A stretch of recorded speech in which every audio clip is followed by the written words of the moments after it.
Hello and welcome to TRT World Live from Istanbul. I'm Natasha Rexelby and we begin this hour with breaking news. One soldier of the Indian Army has been killed and 2 injured in an attack on a military base in Indian-administered Kashmir.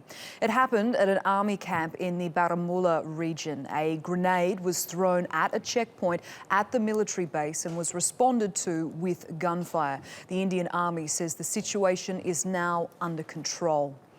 Well, let's get more on this developing story from Wasim Khalid. He is in Srinagar in Indian-administered Kashmir with the latest. Thank you so much for joining us. What are you hearing there on the ground in terms of how this began, what took place, and how many people have been injured?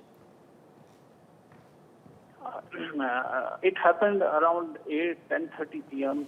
tonight in the north of Kashmir, around 55 kilometers from the summer capital Srinagar.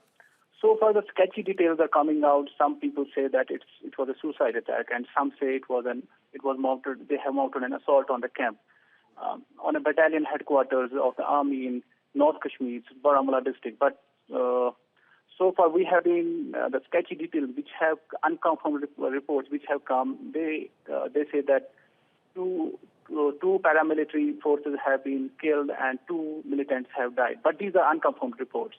So far, nothing has confirmed, but the attack is going on, and there has been a heavy exchange of fire, which is still being reported from the area.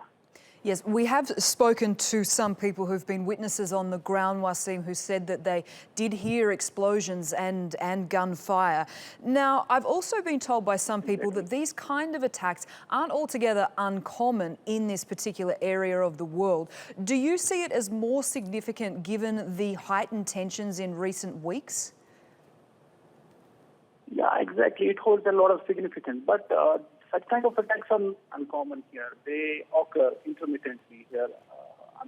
Mostly the army installations or the paramilitary installations are the target. The significance is that, like, some few weeks, there is already a uprising going on within the Kashmir Valley, and during the uprising, attacks happened in the northern area of Uri. Brigade headquarters of army was targeted in that attack, and 19 soldiers died and 30 were wounded. And up was a tension rose between India and Pakistan, and India blamed Pakistani militants, Pakistan-based militants attacking the base.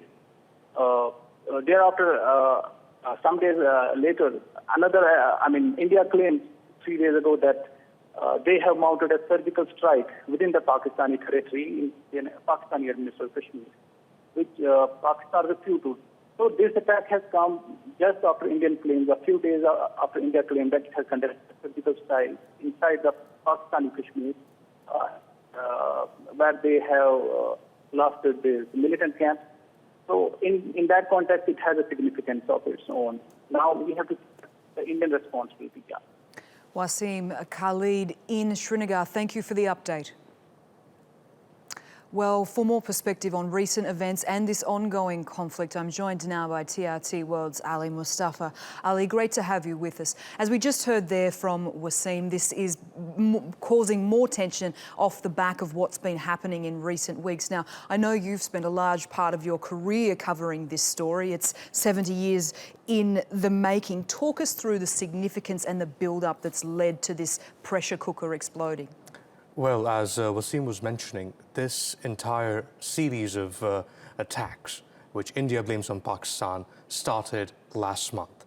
That is when 4 attackers attacked the Uri base in Indian-administered Kashmir. It's an attack which India blamed on Pakistan. Pakistan said it had nothing to do with it. India uses the terminology here is very important. India calls these attacks cross-border terrorism emanating from Pakistani-administered Kashmir.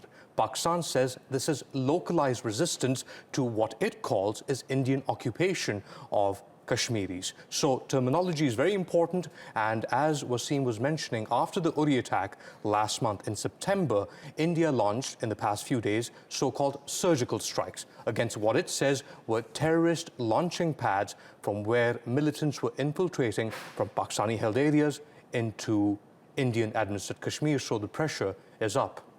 And Ali, we know at least one Indian Army soldier has been killed. But in terms of the significance of this event and worst case scenario, this has been building for quite some time now. And we're talking about two nations who are both armed with nuclear weapons. We've already had the Secretary General Ban Ki-moon also offer to mediate. How bad could this situation get?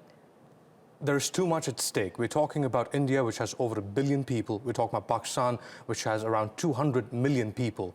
And as you were mentioning, this conflict has been going on since 1948. There have been 3 wars between India and Pakistan over Kashmir. We're talking about 1948, we're talking about 65, and we're talking about the Kargil conflict, which happened in 1999. So the chance of a protracted conflict is there.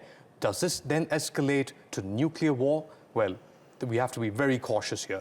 Despite the rhetoric emanating from both India and Pakistan for a warlike situation in the media, elsewhere, despite those harsh words, we have to keep in mind that the situation right now is a protracted conflict, and till that time there'll be a lot of pressure internationally and from within these countries to pull back.